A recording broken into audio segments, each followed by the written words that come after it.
The Galactic Council's emergency session had been in continuous debate for 18 hours. Representatives from across known space argued, threatened, and pleaded as reports continued to flood in from the outer rim. What had started as isolated incidents involving a single creature had escalated into coordinated strikes against every known Chimera Project facility. Ambassador Zethrix's crystalline form flickered with stress patterns as he reviewed the latest intelligence reports. 12 more facilities have gone dark in the last 6 hours. Whatever these beings are, they possess capabilities that render our defensive systems useless. General Kratos paced behind his speaking platform, his massive frame radiating frustration. My fleets can't even track them properly. They appear, strike with surgical precision, and vanish before our ships can respond. It's like fighting ghosts that can tear apart reinforced steel with their bare hands. But Admiral Serafina was studying a different set of reports, her ethereal features showing deep concern. The pattern has changed. They're no longer just liberating their captured people. 3 facilities were completely destroyed after the subjects were evacuated. And look at this. The main display showed security footage from a military research station in the Vega system. The recording was brief but terrifying.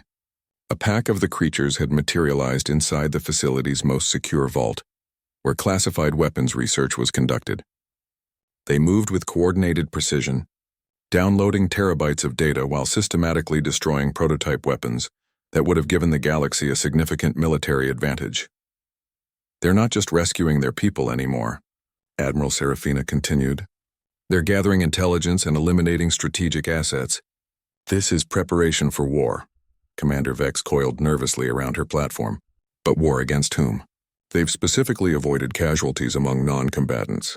Even our security forces report minimal injuries unless they directly interfered with the rescue operations. Perhaps that's about to change, General Kratos growled. Initial reports suggest they may have made contact with the humans.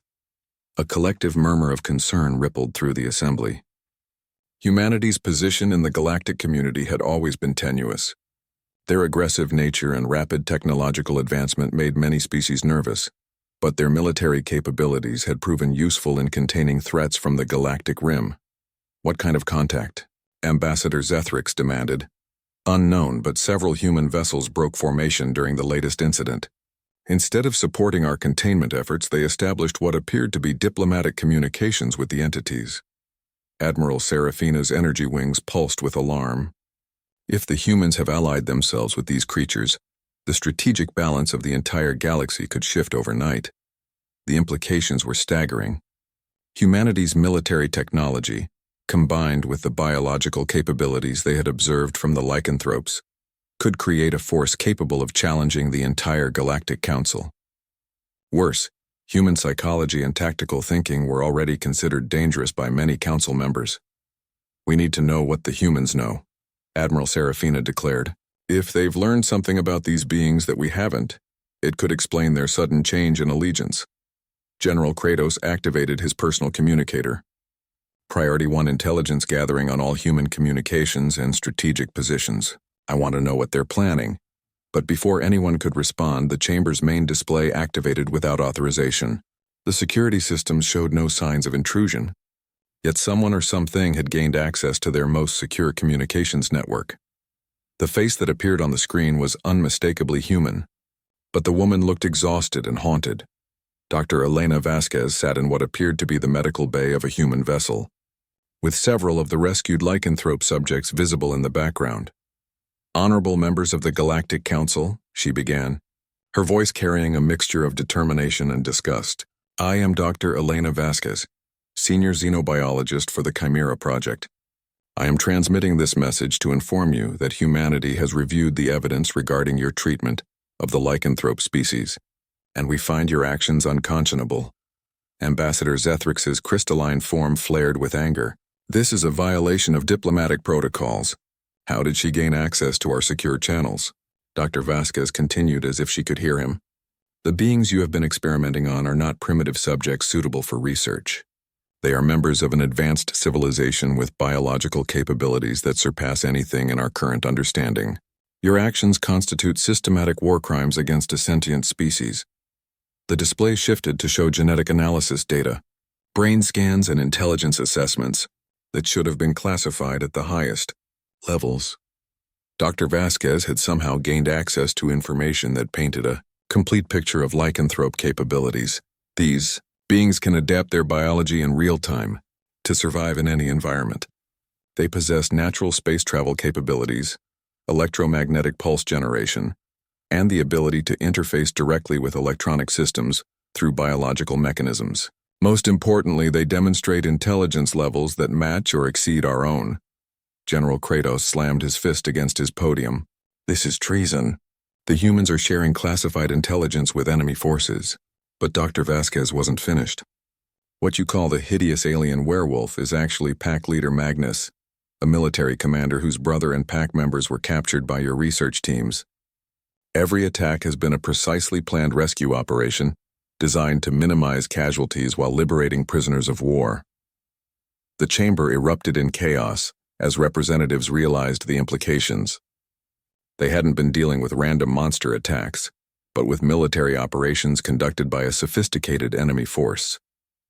Dr. Vasquez raised her voice above the commotion. Furthermore, humanity has discovered that the Lycanthrope Coalition comprises not one world, but an entire stellar region with technological capabilities that dwarf our current understanding. You have been capturing and torturing members of a civilization that could potentially destroy every world in council space. Admiral Serafina's ethereal form blazed with energy. Cut the transmission. This is an act of war. But the display continued to function despite all attempts to disable it. Dr. Vasquez smiled grimly. You can't cut this transmission because it's being broadcast through lycanthrope biotechnology that's integrated with your own systems. They've been inside your network since the first captured subject was brought to a research facility. The revelation sent shockwaves through the assembly. Every piece of classified information, every military strategy, every technological advantage they possessed had potentially been compromised from the beginning. The Lycanthrope Coalition has spent months gathering intelligence while you tortured their people, Dr. Vasquez continued. They know everything about your military capabilities, your political structure, and your strategic weaknesses. The question now is whether you'll choose to negotiate a peaceful resolution, or force them to demonstrate just how outmatched you really are. The transmission ended, leaving the council chamber in stunned silence. They had started this crisis believing they were dealing with primitive beings suitable for experimentation. Now they realized they faced an enemy that had been systematically gathering intelligence while planning what could only be described as the most devastating military campaign in Galactic history. Ambassador Zethrix was the first to break the silence. We need to contact the combined fleet immediately. If even half of what she said is true, it's too late for military solutions, Admiral Serafina said softly. If they have the capabilities she described, and if they've been planning this for months, then we're already at their mercy. General Kratos refused to accept defeat. We still have the most powerful fleet in the galaxy. Whatever these creatures are, they can't possibly match our combined firepower. But even as he spoke, alerts began flooding in from across council space. Lycanthrope forces had appeared simultaneously at dozens of military installations, not to attack, but to demonstrate their capabilities. They had surrounded every major fleet base, every strategic command center, and every council world. The message was clear. The galaxy's victims had become its greatest threat, and the reckoning Dr. Vasquez had warned about was already beginning. The Galactic Council chamber buzzed with tension as representatives from 1,000 worlds gathered for the emergency session. Ambassador Zethrix of the Crystalline Empire tapped his forearms impatiently against the marble podium, his translucent blue skin flickering with irritation. The holographic displays showed disturbing reports from the Outer Rim territories. The creature has destroyed another mining facility, announced Commander Vex, her serpentine body coiling around her speaking platform. 17 dead, massive property damage. The locals are calling it the Devil of Kepler 442. A collective shudder rippled through the assembly. For months, reports had been flooding in about a monstrous being, terrorizing the frontier worlds. Witnesses described a bipedal nightmare standing nearly 3 meters tall, covered in coarse dark fur, with glowing yellow eyes and razor-sharp claws that could tear through reinforced steel like paper. Its howls could be heard across entire continents, striking fear into the hearts of even the bravest space marines. The being appeared without warning, usually during the night cycles of whatever world it visited. It would attack industrial complexes, military installations, and sometimes entire settlements. But strangest of all, it seemed to target only facilities involved in a specific type of research: genetic experimentation on sentient beings. "We must mobilize the combined fleet," growled General Kratos, his massive bulk causing the floor to vibrate with each word. The rhinoceros-like Bruthan commander had led successful campaigns against the most dangerous threats in the galaxy. This abomination cannot be allowed to continue its rampage. But Admiral Serafina of the Ethereal Collective raised a graceful hand. Her species looked almost like angels from ancient human mythology, with luminous skin and flowing energy wings. "Perhaps we should consider why this creature targets only certain facilities. There may be a pattern we're missing." The debate continued for hours. Some called for immediate military action, others suggested diplomatic contact, and a few even proposed abandoning the affected sectors entirely. The creature had proven immune to conventional weapons, and its speed was beyond anything they had encountered. It could appear on one world and vanish, only to strike another planet hundreds of light years away within days. What troubled the Council most was the creature's intelligence. Security footage showed it deliberately targeting computer systems, destroying research data with surgical precision. It wasn't just a mindless beast, it was hunting something specific. As the session wore on, a junior aide approached Ambassador Zethrix with a datapad. The crystalline leader's eyes widened as he read the contents. "This changes everything," he whispered, his voice carrying across the suddenly silent chamber. "What is it?" demanded General Kratos. Zethrix's hands trembled slightly as he activated the main display. Grainy security footage filled the massive screen, showing the creature in full detail for the first time.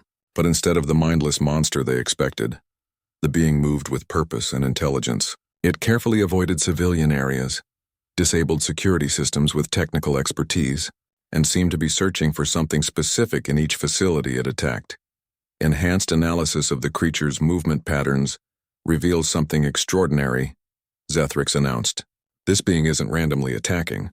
It's conducting a systematic search and rescue operation." The revelation sent shockwaves through the assembly. A rescue operation? But rescuing what? And from whom?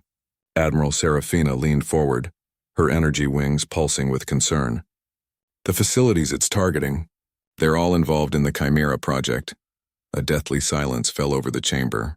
The Chimera Project was classified at the highest levels, known only to the Council's inner circle. It involved the capture and experimentation on various species to create enhanced soldiers for the galaxy's military forces. The subjects were usually taken from primitive worlds, beings considered too backward to possess legal rights under galactic law. But that would mean... Commander Vex's serpentine form coiled tighter in distress. "Yes," Zethrix said grimly. "This creature isn't a random monster. It's hunting down every facility where its people are being held captive, and it's systematically freeing them." The implications were staggering. They weren't dealing with a mindless beast, but with a highly intelligent being capable of space travel, advanced tactics, and deep emotional bonds to its species. Every attack had been a rescue mission, every rampage a desperate attempt to save captured family members or friends. General Kratos slammed his massive fist on the podium.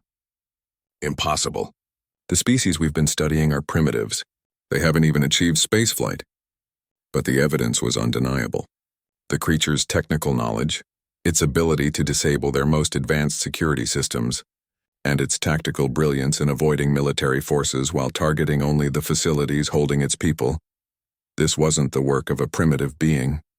"We may have gravely underestimated this species," Admiral Serafina said softly. "And if we have, then we've made a very dangerous enemy." As the council members looked at the footage again, they began to notice details they had missed before. The creature's careful movements, the way it checked each holding cell methodically, the gentle manner in which it carried rescued beings to safety. This wasn't a monster at all, it was a protector, a guardian who would stop at nothing to save its people. The question that now haunted the assembly was simple but terrifying.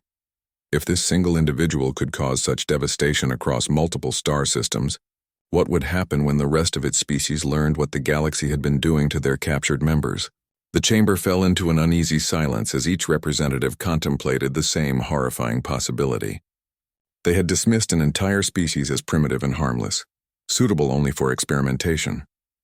But if they were wrong, if these beings possessed technology and capabilities beyond their understanding, then the galaxy might be facing its greatest threat since the Great War, 1,000 years ago. The hideous alien werewolf they had, all feared, might just be the harbinger of something far more terrifying.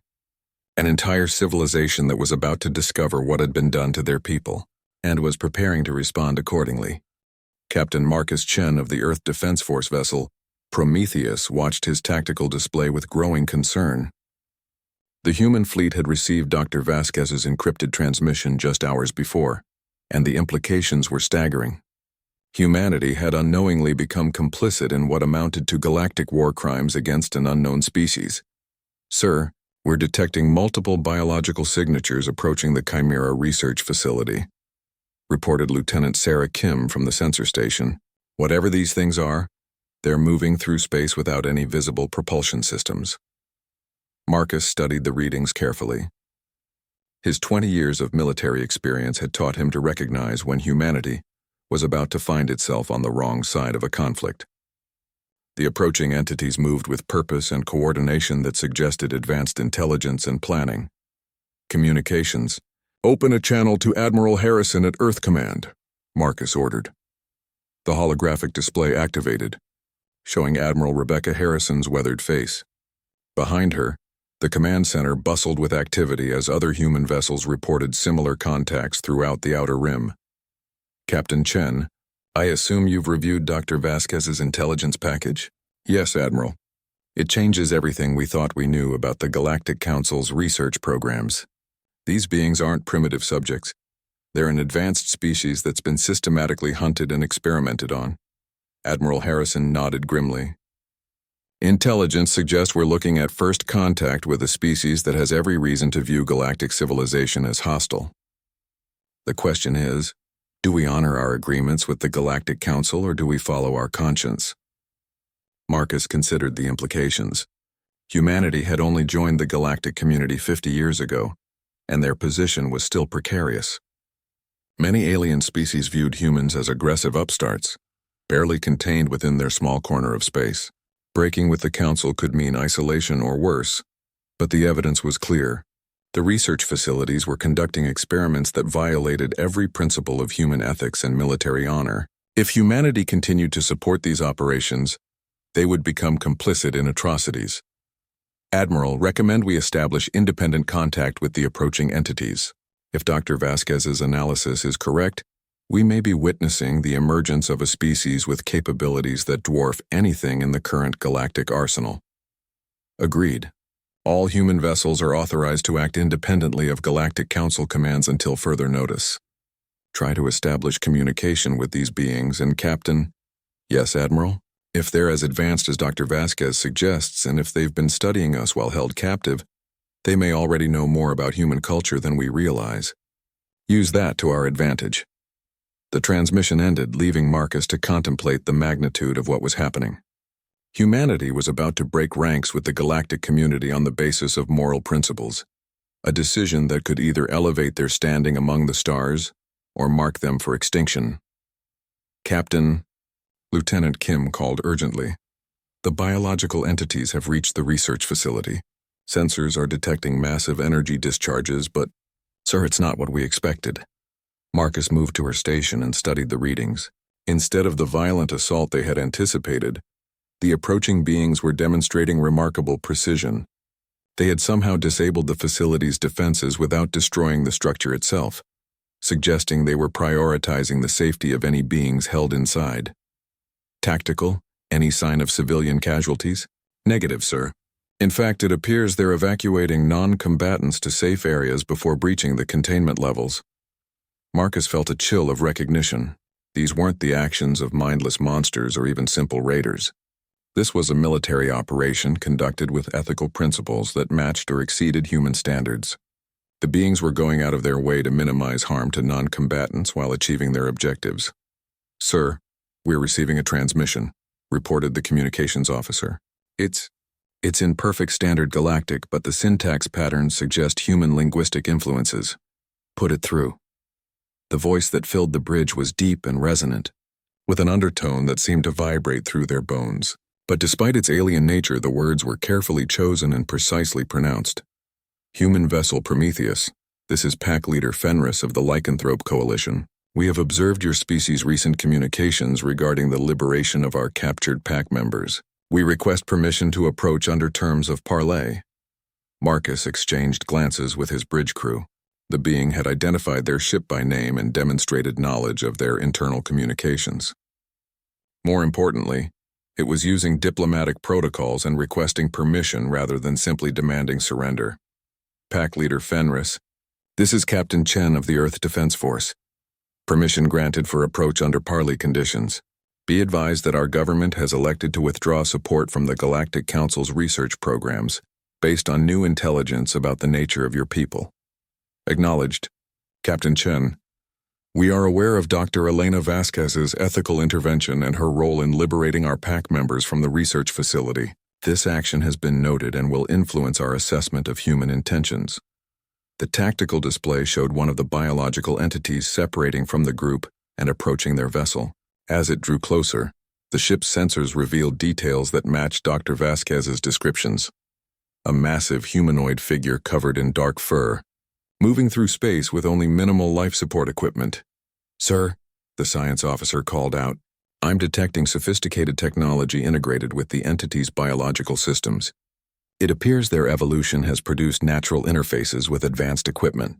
They're not just adapted for space travel, they're living spacecraft.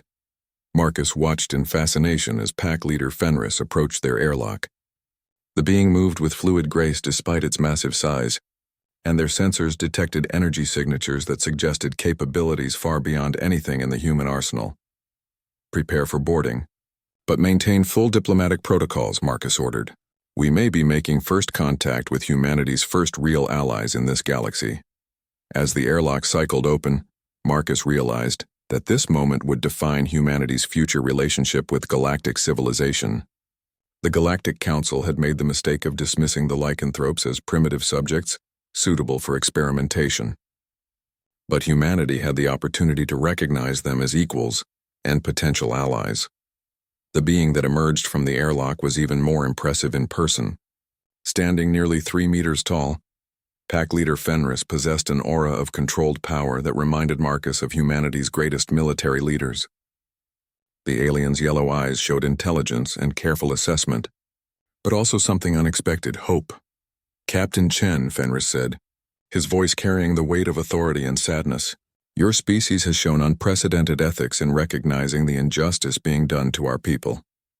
This gives us reason to believe that not all galactic civilizations share the Council's willingness to treat sentient beings as laboratory specimens. Marcus stood at attention, recognizing that this moment might determine whether humanity survived what was coming. Pack Leader Fenris, humanity believes that all sentient beings deserve dignity and respect. We're prepared to stand with your people in seeking justice for the crimes committed against them.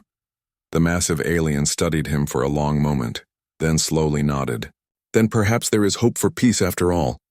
But Captain, you should know that what you've witnessed so far is merely the beginning. The individual your council calls the hideous alien Werewolf was indeed one of our scouts. But he was also my brother. Marcus felt the weight of that revelation, everything that had happened so far. The systematic liberation of research facilities, the precise military operations, the careful gathering of intelligence, had been conducted by a single individual motivated by the need to rescue his captured family members. How many more of your people are there, Pack Leader? Fenris's expression grew grim. Enough to ensure that no member of our species will ever again be subjected to the horrors we have endured. The question, Captain Chen, is whether your species will stand with us when the reckoning comes, or if you will share the fate of those who saw us as nothing more than test subjects. Dr. Elena Vasquez rubbed her tired eyes as she stared at the genetic analysis displayed on her workstation. The human xenobiologist had been studying the DNA samples recovered from the creature's attacks for weeks, and what she discovered defied everything the Galactic Council believed about the species they had been experimenting on. This can't be right, she muttered, running the analysis for the 4th time.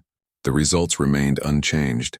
The genetic markers indicated a species with incredible adaptability, enhanced healing capabilities, and most shocking of all, the ability to modify their own DNA in response to environmental threats. Elena worked in the shadows of the galactic scientific community. As one of the few humans who had gained respect among the alien researchers, she often found herself assigned to the most puzzling cases. The Council valued human intuition and pattern recognition, even if they considered Earth's inhabitants to be newcomers to galactic civilization. The facility where Elena worked was hidden in the asteroid belt of a dead system, far from prying eyes and galactic oversight. Here, scientists from dozens of worlds conducted research that pushed the boundaries of ethics and legality. The Chimera Project was just one of many classified programs designed to give the galactic military an edge against potential threats. Dr. Vasquez, called her assistant, a young Zalithian with pale green skin and oversized eyes. We've received another batch of specimens from the Rigel facility before it was compromised. Elena's stomach turned. Compromised was the euphemism they used when the creature attacked and freed all the test subjects. She had seen the aftermath footage, holding cells torn open with surgical precision, security systems disabled without triggering alarms, and not a single civilian casualty. Whatever this being was, it possessed remarkable restraint and technical knowledge. The new specimens were unconscious, their bodies bearing the marks of extensive experimentation. Elena felt sick as she examined them. The research protocols called for invasive procedures, genetic manipulation, and psychological conditioning designed to create obedient super soldiers. What they were doing to these beings was nothing short of torture. But as Elena studied the genetic samples, she began to understand why the mysterious rescuer was so successful. The species demonstrated incredible biological adaptability. Their DNA could literally rewrite itself in response to threats, developing immunities, enhanced strength, or improved sensory capabilities within hours of exposure to new challenges. Computer, analyze genetic markers for space adaptation capabilities, Elena commanded. The AI's response sent chills down her spine. Analysis complete. Subject species demonstrates natural adaptation to vacuum environments, radiation resistance, and enhanced lung capacity, suitable for variable atmospheric conditions. Estimated space survival duration without equipment, 72 hours minimum. Elena staggered backward. These beings could survive in space without protective gear. No wonder their rescuer could travel between star systems so quickly. They didn't need conventional spacecraft. They could literally travel through the void of space using their own biological adaptations. But the implications went far deeper. If this species could adapt their biology to survive in space, what other capabilities might they possess? Elena pulled up the attack reports and began cross-referencing them with her genetic analysis. The pattern that emerged was terrifying. Each attack showed the creature adapting to new challenges in real time. Armor-piercing claws when faced with reinforced barriers, electromagnetic pulse generation to disable electronic systems, enhanced speed when pursued by faster vehicles. The being wasn't just intelligent, it was evolving during combat. Dr. Vasquez, you need to see this, her assistant called urgently. Elena hurried to the main display where a priority message from the Galactic Council flickered. Admiral Serafina's ethereal face filled the screen, her usually calm demeanor showing clear signs of stress.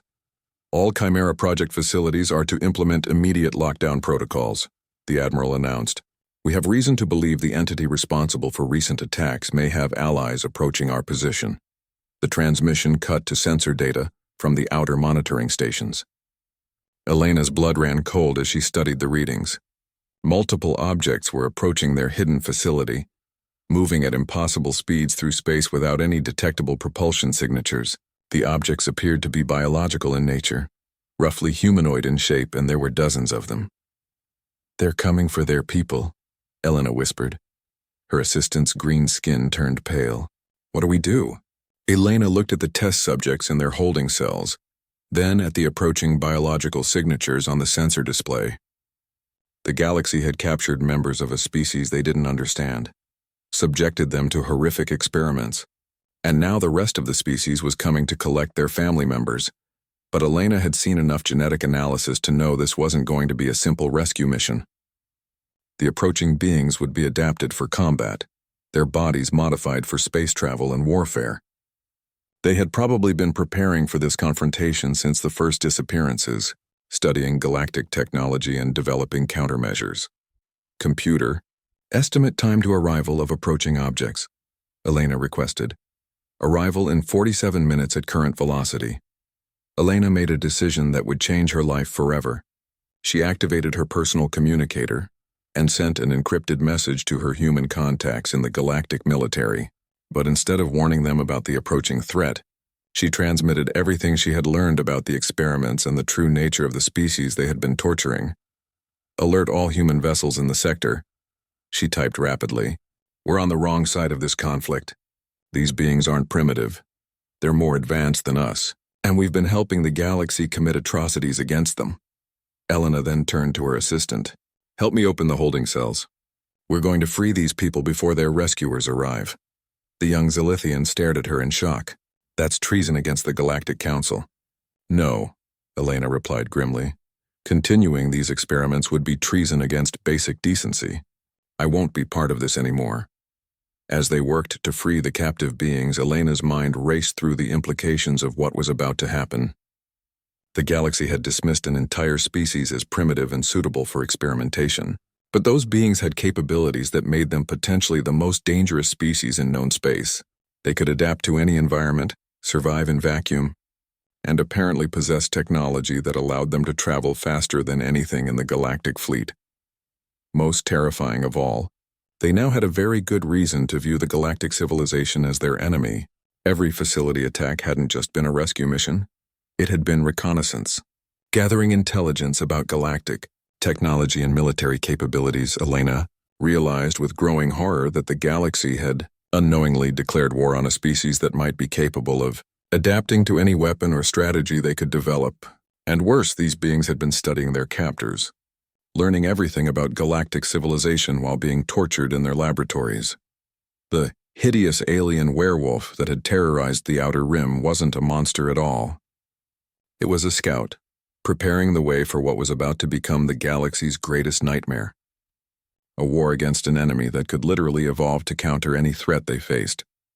As the facility's alarms began to wail, and the freed prisoners looked at Elena with mixture of gratitude and confusion, she realized that everything was about to change. The galaxy was about to learn that their victims weren't as helpless as they had assumed. 6 months after the revelation that shook the galaxy, Ambassador Elena Vasquez stood in the central chamber of New Geneva Station, humanity's newest diplomatic facility. The station orbited a neutral world in what had once been contested space between Council territory and the unknown regions. Now it served as the headquarters for the Galactic Liberation Alliance, a coalition of species that had chosen freedom over the oppressive rule of the old Galactic Council. Through the massive transparent aluminum windows, Elena could see vessels from dozens of worlds conducting peaceful trade and cultural exchanges. Lycanthrope bioships moved gracefully alongside human cruisers, while smaller craft from newly liberated worlds carried delegates to ongoing diplomatic sessions. Dr. Vasquez, called a familiar deep voice behind her.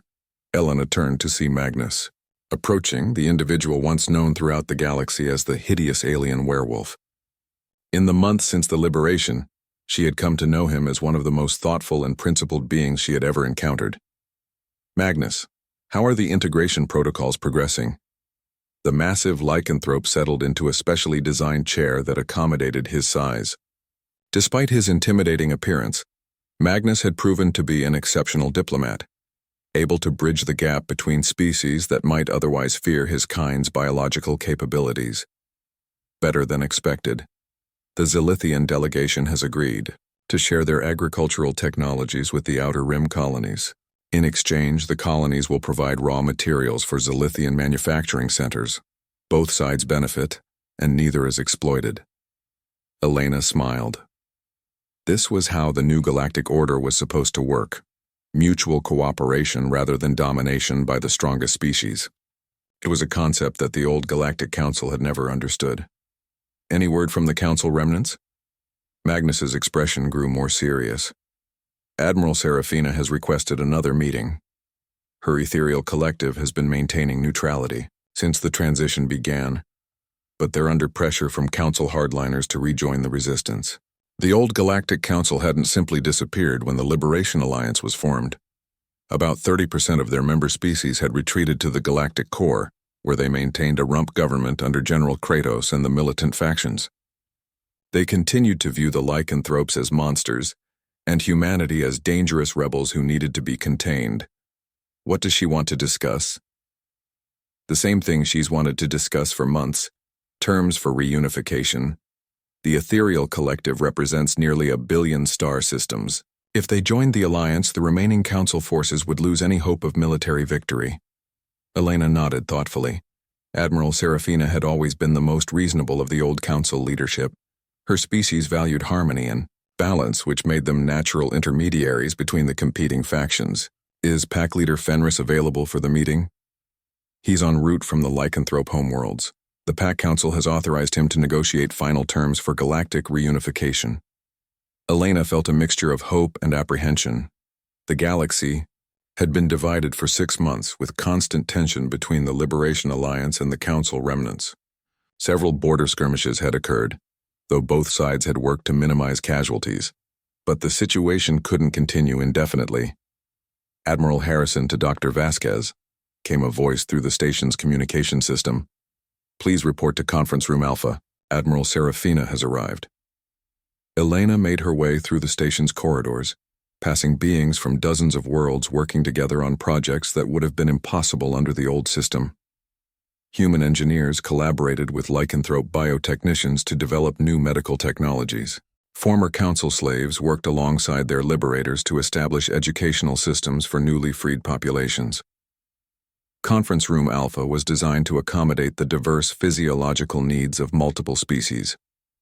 Admiral Serafina's ethereal form glowed softly in the specialized atmosphere mixture that kept her comfortable, while Magnus's massive frame was supported by reinforced seating. Admiral Harrison represented humanity's interests, and several other species delegates filled out the negotiating team.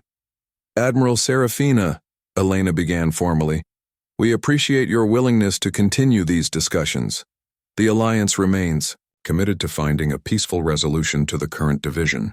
The ethereal leader's energy wings pulsed with complex patterns that Elena had learned to interpret as deep contemplation. Dr. Vasquez, the Ethereal Collective has observed the changes in former Council space with great interest. Your new system appears to be generating prosperity and freedom for species that were previously oppressed. Magnus leaned forward slightly. Admiral, the Alliance is based on principles that welcome all species as equals. The Ethereal Collective would be valued partners, not subjects. But what of the security concerns? Serafina asked. General, Kratos and the militant factions argue that lycanthrope biological capabilities represent an existential threat to other species. How can weaker civilizations feel safe in an alliance dominated by beings who can adapt to counter any threat? It was the same question that had been raised repeatedly during negotiations. Many species were afraid that the lycanthropes would eventually become galactic overlords, using their adaptive abilities to maintain dominance over everyone else.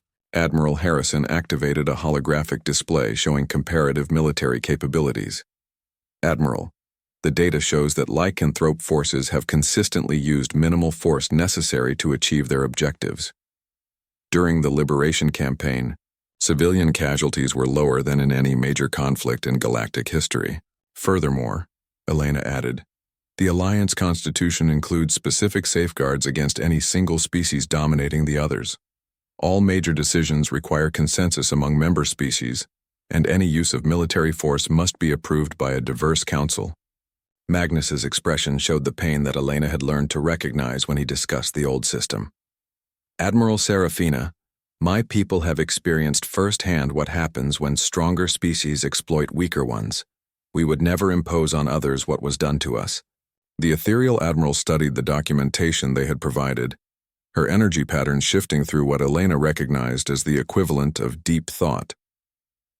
The philosophical foundation appears sound, but implementation is always more complex than theory. What happens when member species disagree on fundamental issues? We resolve them through discussion and compromise, Admiral Harrison replied, the same way humans handle disputes within our own democratic systems. It's messy and sometimes slow, but it's better than rule by force. Magnus activated another display showing economic and social statistics from the past 6 months. Admiral, former Council worlds that have joined the Alliance show improvements in every measurable category: economic growth, technological advancement, individual freedom, and species diversity.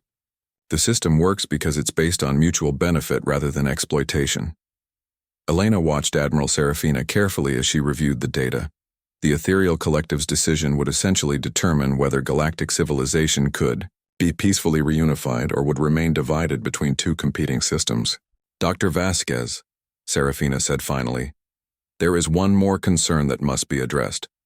General Kratos and his supporters have threatened to use weapons of mass destruction rather than accept what they call surrender to monsters and rebels. How would the Alliance respond to such escalation? The room fell silent. This was the nightmare scenario that everyone had been trying to avoid. If the Council remnants became desperate enough to threaten genocide, the Alliance would be forced to choose between allowing mass murder or using their superior capabilities to prevent it. Magnus spoke first. Admiral, my brother spent months liberating our people from Council research facilities. He saw what happens when fear and hatred drive policy decisions. The Alliance cannot and will not allow genocide, regardless of who commits it. But we also won't respond with genocide of our own, Admiral Harrison added firmly. If General Kratos forces a military confrontation, Alliance forces will disable his weapons and remove his government, but Council civilians will be protected. Elena leaned forward. Admiral Serafina, the Alliance isn't asking the Ethereal Collective to choose sides in a war. We're asking you to help us prevent one. Your species has the respect of moderate factions throughout the galaxy. If you endorse the Alliance principles, it might convince other species to choose negotiation over destruction. Admiral Serafina's energy patterns shifted to what Elena had learned indicated a major decision. Dr. Vasquez, Pack Leader Magnus, Admiral Harrison, the Ethereal Collective has reached a conclusion. We will join the Galactic Liberation Alliance, but with one condition. What condition? Magnus asked. We want the Alliance to make one final offer to General Kratos and the remaining Council hardliners. Full amnesty for all past actions, equal membership in the new Galactic Order, and protection for all species that choose to join them. If they refuse this offer, then the Ethereal Collective will support whatever actions become necessary to prevent further bloodshed. Admiral Rebecca Harrison stood on the bridge of the Earth battleship Constitution, watching the most extraordinary display of military power in galactic history unfold across her tactical screens. Lycanthrope forces had appeared simultaneously around every major Galactic Council stronghold, demonstrating coordination and strategic capabilities that redefined everything humanity thought they knew about warfare. Admiral, we're receiving communications from Pack Leader Fenris, reported the communications officer. He's requesting a joint planning session with human command staff. Rebecca nodded, her mind racing through the implications of humanity's new alliance. 3 days ago, they had been junior members of a galactic community dominated by species that viewed them as barely civilized newcomers. Now they found themselves as the primary allies of a civilization that could potentially reshape the entire galaxy. Patch him through to the main briefing room. And Lieutenant, make sure Dr. Vasquez is present for this discussion. The holographic display activated, showing Pack Leader Fenris aboard what appeared to be a living ship. The vessel's internal structure pulsed with organic rhythms, and Rebecca could see other lycanthropes moving through corridors that seemed to grow and shift around them. Admiral Harrison, Fenris began, his deep voice carrying the weight of command. Our preliminary assessment is complete. The Galactic Council's military capabilities are significant, but their strategic thinking is fundamentally flawed. They rely too heavily on technological superiority and fail to account for adaptive tactics. Dr. Vasquez leaned forward from her position at the conference table. Pack Leader, what exactly are your people planning? The Council is mobilizing every fleet they have for what they're calling a final confrontation. Fenris's expression showed something that might have been amusement. Dr. Vasquez, the Council continues to misunderstand the nature of this conflict. They believe they face an external threat that can be defeated through superior firepower. They fail to recognize that we have been preparing for this confrontation since the first of our people disappeared. The display shifted to show a three-dimensional map of Council space. Red markers indicated every known military installation, research facility, and strategic resource. But what caught Rebecca's attention were the blue markers scattered throughout the same regions, lycanthrope assets that had been positioned over months of careful planning. Your people have been infiltrating Council space for months, Rebecca realized. Longer than that, Admiral. The individual your Council calls the Hideous alien Werewolf was actually the final phase of a reconnaissance operation that began 2 years ago. Every attack, every rescue mission was designed to gather intelligence while testing Council response capabilities. Rebecca felt a chill of professional admiration mixed with concern. The lycanthropes had conducted the most sophisticated intelligence operation in galactic history, while appearing to act on pure emotion and protective instinct. But why involve humanity? She asked. You clearly have the capabilities to handle the Council on your own. Fenris was quiet for a moment, his yellow eyes showing careful consideration. Because, Admiral, we learned something important during our reconnaissance. Most galactic species view conflict as a zero-sum contest for dominance, but humans demonstrate something rare: the ability to form genuine alliances based on shared principles rather than mutual benefit. Dr. Vasquez nodded, understanding. You want partners, not subjects? Precisely. The Galactic Council rules through a combination of technological superiority and political manipulation. Species join them because they have no choice, not because they share common values. But humans joined the galactic community despite being viewed with suspicion, and you maintained your ethical principles even when it was disadvantageous. Rebecca studied the tactical display more carefully. You're not planning to destroy the Council, are you? You're planning to replace it. The current galactic order is based on the subjugation of weaker species and the exploitation of resources without regard for the rights of sentient beings. This cannot continue. But we have no desire to rule through fear as the Council does. The implications were staggering. The lycanthropes weren't just seeking revenge for the crimes committed against their people. They were planning to restructure galactic civilization along more ethical principles. What would you need from humanity to make this work? Rebecca asked. Fenris activated a new display showing human space and the surrounding regions. Your species has something we lack: established diplomatic relationships with smaller civilizations that have been marginalized by the Council. Many species would support a change in galactic leadership, but they need assurance that the new order would protect their interests. Dr. Vasquez leaned back in her chair. You want humanity to act as intermediaries with species that might be afraid of your military capabilities. Your assessment is correct. Our biological adaptations and combat effectiveness make many species nervous, despite our peaceful intentions. But humans have a reputation for honesty in diplomatic relationships, even with species that could easily overpower you. Rebecca realized that humanity was being offered an unprecedented opportunity.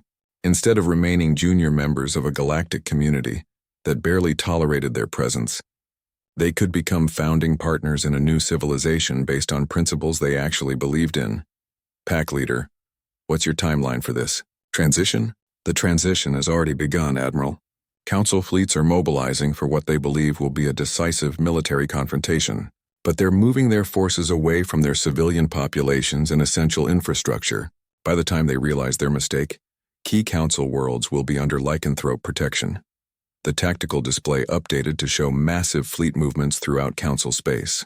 Rebecca watched in fascination as she realized the true scope of the lycanthrope strategy. They weren't planning to fight the Council fleets. They were planning to make them irrelevant. You're going to liberate Council populations while their military forces chase shadows in empty space, she said with growing admiration. The Council rules through fear and oppression, but most civilians in Council space have never been given the choice to support or reject their government. When they see that alternatives exist, many will choose freedom over security. Dr. Vasquez shook her head in amazement. This isn't a war, it's a revolution. Revolution implies overthrowing an existing order through violence. We prefer to think of this as evolution, the natural progression toward a more ethical form of galactic civilization.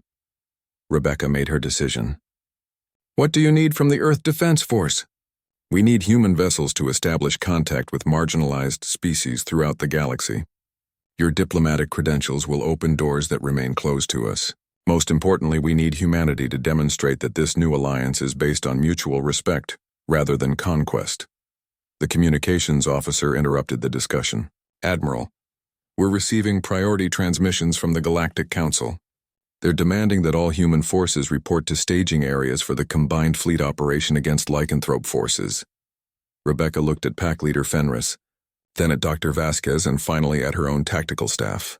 The decision she made in the next few moments would determine humanity's future role in galactic civilization.